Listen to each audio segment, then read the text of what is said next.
Welcome everyone to another episode of How to Make Money in Stocks with Investors Business Daily. We want to let you know up front that we've made a change to our workshops. We have. The Level 1 workshops are now free. Come join me. I will be teaching in Las Vegas in mid-September. I would love to see you.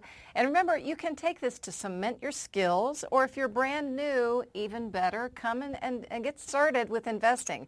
There's no time like the present to learn a little bit more about CanSlim. That's right, and you can find out all the dates and how to register for that at our website, investors.com/investing show. Now on this week's show, we're going to talk about the choppy nature of the market and how to handle it. We're going to talk both about stocks that have been like the market and given you some profits and then taken them all back, as well as what Amy likes to call the steady Freddies that have held up pretty well while the rest of the market gets kind of beat up. Yeah, but first, let's take a look at the market.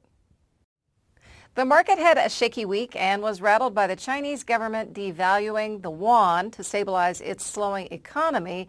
Now, this caused a chain reaction around the world, and it raised concerns of currency wars. The Fed is also in a dilemma now, Matt. Raising rates would only strengthen the dollar, and that makes our goods and services for our multinational companies less competitive, so that puts them in a little bit of a pickle. It does, and all that uncertainty just adds to the choppiness that we see in the market right now, and you can see that reflected in the NASDAQ chart. Now, although the NASDAQ edged higher on Friday and closed at the top of its price range, the technical action is still weak. It's below the 50-day line, as is the S&P 500, and volume on Friday's up day was not impressive. It came in below average. And the Dow is also below its 200-day line. Now, breakouts from leading stocks have really been pretty hard to come by. We do have some liquid names, though, that are holding up in the current market. And these companies have already reported their earnings. We have Nike, Under Armour, Facebook, Netflix, Google, Amazon, Chipotle, and Skechers really all holding up quite nicely. And there are several stocks that are holding up relatively well, as you mentioned, but with the indexes struggling and a lot of breakouts stumbling, it helps to put the current market in a larger, longer-term perspective. And to do that, let's take a look at a monthly chart for the NASDAQ. Now, you look at the peak in 2000 and the big crash that followed. Then from the October 2002 low through October 2007, that bull cycle pushed the NASDAQ over 150% higher. Then another bear market hit and the indexes sank until another bull began in March 2009. Now we're still in that bull cycle 6 years later. And you can see how the NASDAQ has risen over 300%, about twice the run we had in the prior bull market. So it's not easy to get big gains in individual stocks this late in the cycle. And we did have a 20% decline in 2011 that lasted about 5 minutes or less. So it's debatable if that was really a bear market reset. Now, we've had this debate on the show with both Bill O'Neill and Scott O'Neill. Yes, we have. The leaders didn't really reset or correct. They just paused and then they began to take off again. Usually what happens in a true bear market is you will see the leaders really correct and you'll see new leaders emerge. So let's shift gears to a weekly chart, which still gives a long-term perspective, but it's more recent, obviously, than the monthly. Well, we had a 20% correction, which bottomed October 2011. We had another correction that bottomed in June 2012. It came off 13% from the absolute peak. In November 2012, the market found a bottom, 12% off the peak. But as we've moved up, notice that these corrections keep getting more and more shallow. And the market has been pretty range-bound since about March of this year. So that gives you an idea of the longer-term context this current choppy market is operating in. And with the bull cycle that is that long in the tooth, it's simply harder for individual stocks to make the kind of gains that you'd see in the earlier stages of a bull market. And that's why it's important to adjust your buy and sell rules and your expectations. Caution is a good idea in the current environment. Make the market prove itself to you before you give it your money. Now, Amy, we're into our third episode on this new show, and if there's one word we've used a million times, it's choppy. We've been in a choppy market for quite some time now, especially as earnings season has unfolded. And when that happens, you can see some very quick, sudden changes in your own stock. So you need to be prepared to act quickly. And as Amy and I were talking about this before the show, it reminded us of that movie from the 90s, The Quick and the Dead. Ah, yes. In this movie with Sharon Stone, Gene Hackman, Leonardo DiCaprio, who looks like a baby, Gary Sinise, Russell Crowe, it's all about the fastest draw in the wild, wild west. And in the stock market, many times you need to be a quick draw as well. Now, it may not cost you your life, like a shootout in the town square, but an investor can get really hurt if you don't move quickly in the market. So as IBD chairman and founder Bill O'Neill has said, if you were a fighter pilot, Matt, would you go into battle without a parachute? And would you jump out of the plane? Well, the same thing goes for the market. You have to be a fast draw because in the stock market, just the same as in the movies, there's the quick and the dead. That is true. And often it really is just a question of pulling the trigger. You probably have your hand on the trigger, but you are have you able to to pull it? the trigger. That's the question, because once you understand good sell rules and you have a strategy, now the kicker is, can you actually follow that strategy and stick to those rules in the heat of the moment? Now, that can be hard to do, not as easy as it may sound. You think, oh, you're going to do it, but you don't necessarily do. So maybe you're trying to squeeze a few extra points out of a stock, Not just a good getting idea. a little bit more out of it, or maybe you're sitting on a loss and you're just waiting for it to go back up so you can reduce some of that red ink and get closer to break even.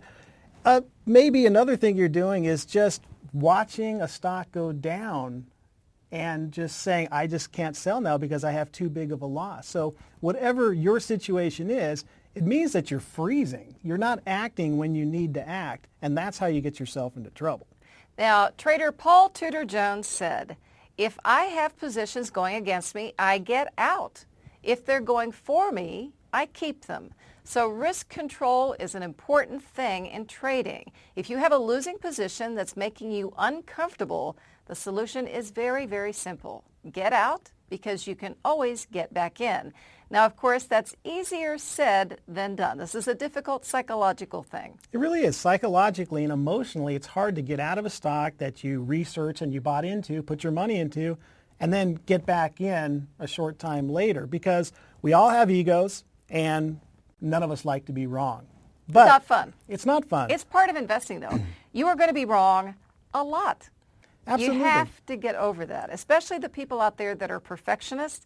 This is not, investing isn't going to work like that. You're going to be wrong quite a bit. Right. So just knowing that you are going to strike out from time to time and not beating yourself up about that is absolutely critical to becoming a successful investor. And let's take a look at some recent examples of why you need to understand that and you need to be able to take quick, decisive action.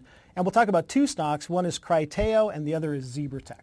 Now, the company manufactures, this is Zebra, they manufacture technologies such as thermal barcode labels and encoders, as well as card and kiosk printers.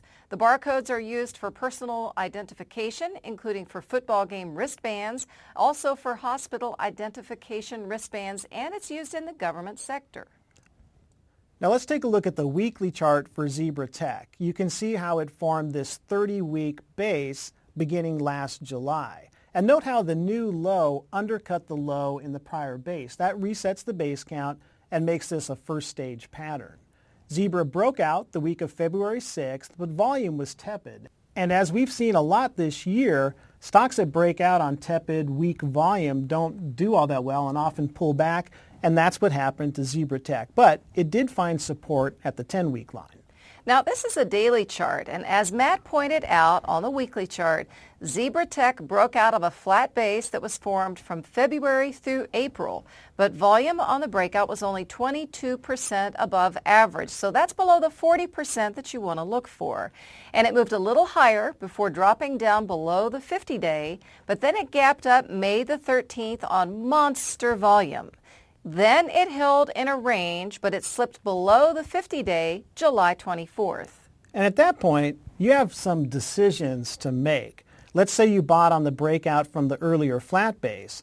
In that case, as of July 24th, you'd have about a 19% gain. But what that means is, if you look backwards a little bit, earlier you had a larger gain that was in that 20 to 25% profit-taking zone. And now it's down to 19%, still a good gain, and it's below the 50-day line. So Are you willing to sit back and potentially give back even more of those gains? Or given the choppy nature of the market, maybe you want to lock in a nice profit. And then look at the volume too, because when it fell through the 50-day moving average, volume was actually light. It was 34% below average. That's not heavy volume. It's not aggressive selling.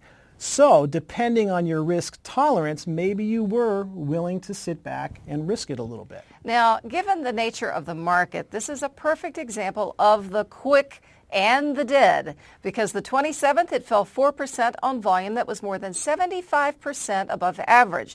This was definitely a weakening of the stock, pulling it back down closer to the place where you probably got in, especially if you bought it on that gap up, which meant that you were sitting on an even smaller gain than if you bought it out of the flat base that Matt mentioned.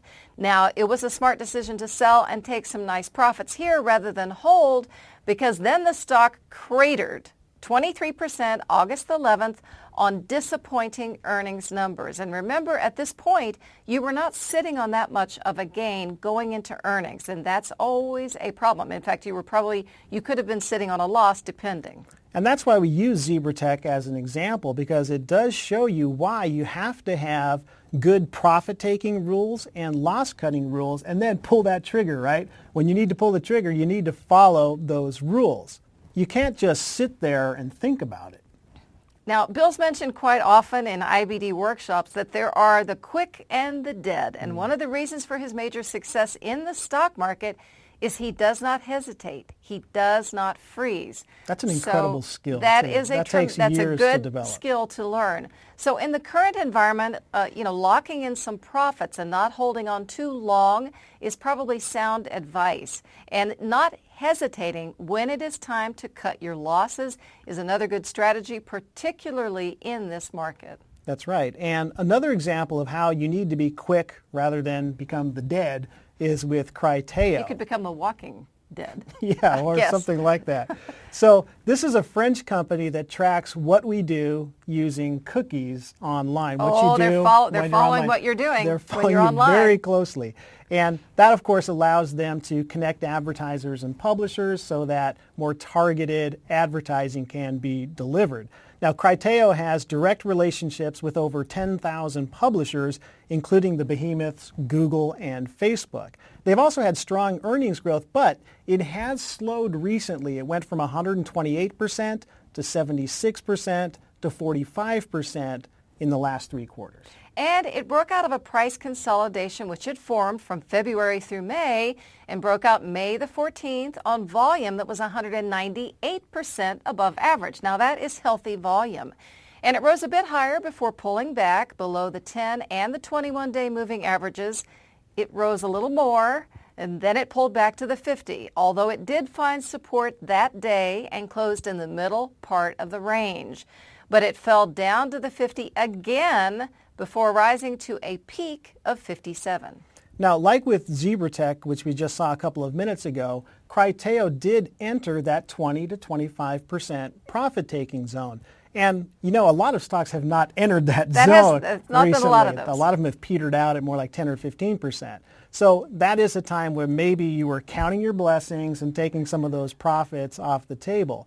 Now, you may wonder, why do we have that rule? That 20 to 25% profit-taking rule. It's a historical rule. It's based on the fact that most stocks, when they go up 20 to 25% from a buy point, they pull back and they form a new base. So at that point, it can be a good time to lock in some of those profits rather than sit back and watch them disappear.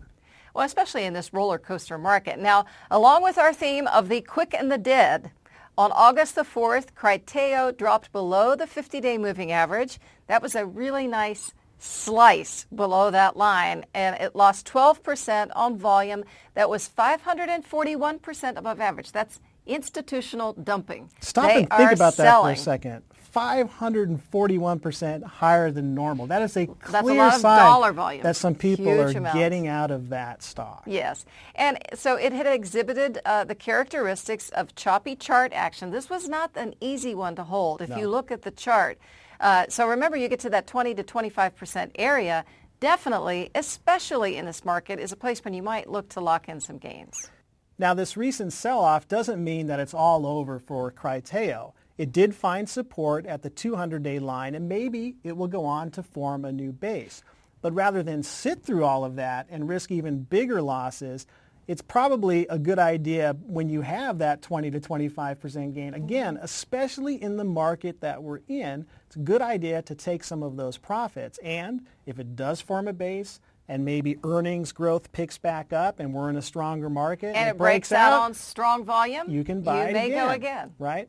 But to nail down those profits while you have them before trouble hits, you need to be quick and decisive rather than the quick dead. And the dead. Yes.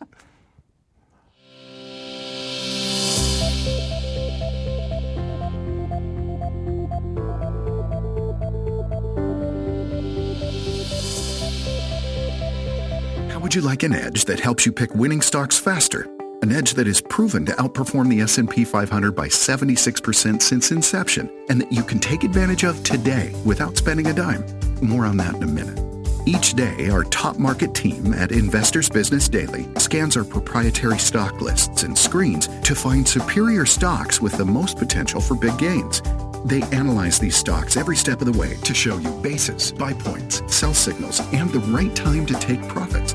It's about as close to hold your hand investing as you can get. Introducing Leaderboard by Investors Business Daily.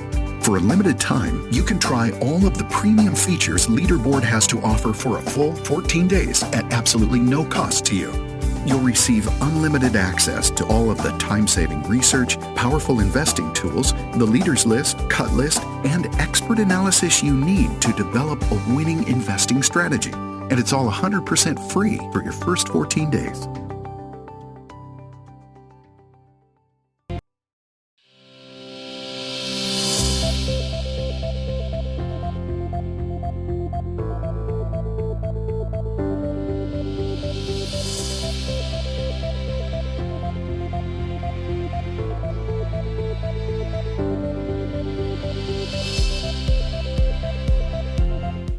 In our Teachable Market Moment this week, we'll talk about how to capitalize on a steady Freddy stock in a choppy market. And Starbucks is a great example. Very good one. It broke out of a flat base January the 23rd on volume that was 266% above average. Let me put that into perspective for you. That was 38 million shares that were traded. That is a lot of volume. It's a lot of money. That's a lot of money changing hands. The pros were obviously in there buying shares after Starbucks reported their earnings results. So this was a classic breakout that worked, and this stock zoomed higher afterwards for several months. Well, let's take a look at what that looks like on a weekly chart. Now, here's the breakout in January from a flat base, and as Amy mentioned, that came on nice, heavy volume. Now look at the rest of the run. While the NASDAQ and the S&P have shown this choppy, volatile action, look how Starbucks has made a nice, steady climb with good support right along the 10-week line. So while you do want to be cautious in this kind of market, if you have an institutional, quality, liquid stock that is not flashing any warning signs and it is finding support, you can certainly sit tight. Absolutely. Now, from February through early March, Starbucks formed a 4-weeks tight. And then in May and early June, it formed a 3-weeks tight. And it formed a recent 3-weeks tight, but that fell just below that area. But it has found some nice support along that 10-week line. And that shows you that the pros are in there supporting the stock at that price level. And look at the relative strength line. It's been trending nicely higher throughout that whole run. And that means that Starbucks has been outperforming the rest of the market. Now, let's say you were concerned about volatility in the general market, and you certainly should have been as Starbucks was making this run, and you wanted to reduce your exposure overall.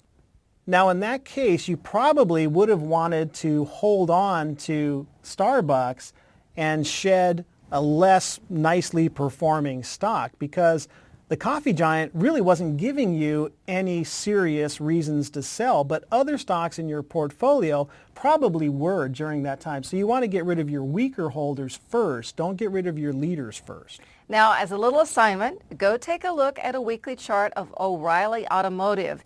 And it too has moved up steadily, and it would have been fairly easy to hold on to. It built a series of bases. They were fairly tight. The point is, in a choppy market, you have some choices. If you're looking for something a little bit easier, take a look at the Big Cap 20. This is a stock screen which comes out in IBD every Tuesday, and this is not a bad way to go. Remember that the institutions have to put their money somewhere, and these liquid stocks with these very steady numbers are an attractive place for the professionals to park some money.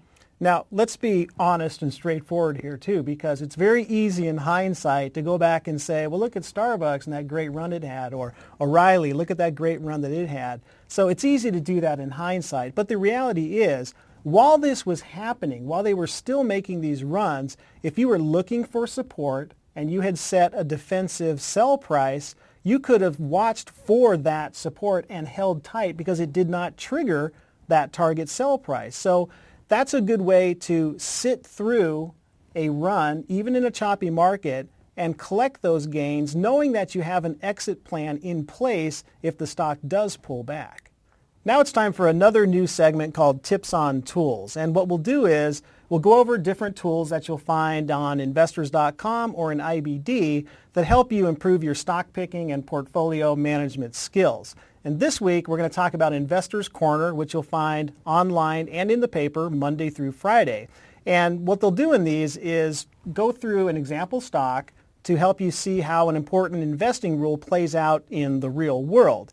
And from time to time, we also do series on specific topics. And we did one earlier this year that was very timely, and it had to do with how to invest in a choppy market. Oh, yes, it was very timely. And Paul Whitfield, who wrote this particular article, said there are 4 key ideas here. First, and I think that the analogy that Paul used is pretty cute. It was. He said a range-bound market is sort of like one of those posh neighborhoods that you drive through, and it's got the speed bumps every 30 feet. Well, you can't drive very fast through a neighborhood like that. But let's say, no, you have different ideas. You decide you want to go full steam ahead no matter the speed bumps. Well, that could be a little tricky. That'll get you into trouble. I've done it. I was down a street not too long ago. Oh, I thought you said you drove full speed ahead in this market. Well, I kind of did because that. I wasn't aware of the dips, and I hit a really nasty dip and had to have my alignment all done again.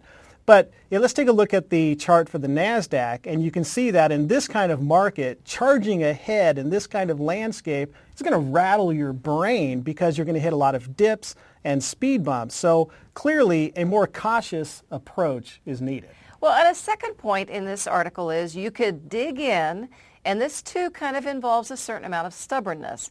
Investors can hold on to their positions. Now, let me back up here.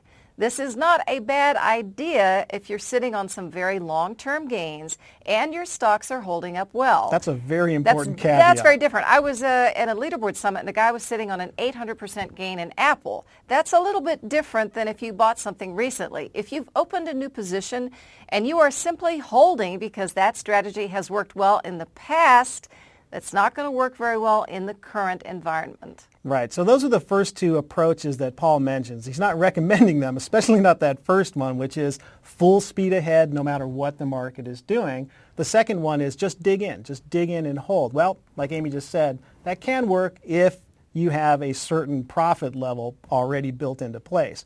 But another one is to play small ball. Well, rather than look for the home run, the investor should look for singles or doubles or, my favorite, Matt, a bunt. You were not really swinging. You may have to sacrifice. The bunt works now and then, okay? Right. You're not Babe Ruth. You're not hitting for the home runs right now. Now, knowing what kind of a pitch you're going to get, and Bill O'Neill, chairman and founder of IBD, is a big baseball fan. So, and his son Scott was a big baseball player. So this is really fun. You have to know what the pitch is. You're going to take smaller profits, and this is actually satisfying in this market. You know what? If you get some smaller percentage gains and you do that 2 or 3 times in a row, you may not be getting these huge gains that we were in the beginning of a bull market, but you are feeling pretty good about your portfolio because you're getting the small gains. You're not trying to hit a home run every time you're up at bat. Right, and as all baseball fans know, that home run can actually kind of kill the rally. You can get some nice stuff going on if you get a lot of singles and doubles along the way. Singles and doubles work. They work very well. And they're also easier to get in a lot of cases. And you can still get to the home plate. You get it singles and singles. You can still get Absolutely, there. absolutely. Now, the fourth approach that Paul mentions is to simply go to cash and wait for a stronger market. Cash is a position. Cash is absolutely a absolutely. position. So you can read more details about Paul's article and the rest of this series on how to invest in a choppy market by visiting our website, which is investors.com/investing show. But that's just one example of how using the Investor's Corner regularly is a very effective way to improve your investing skills.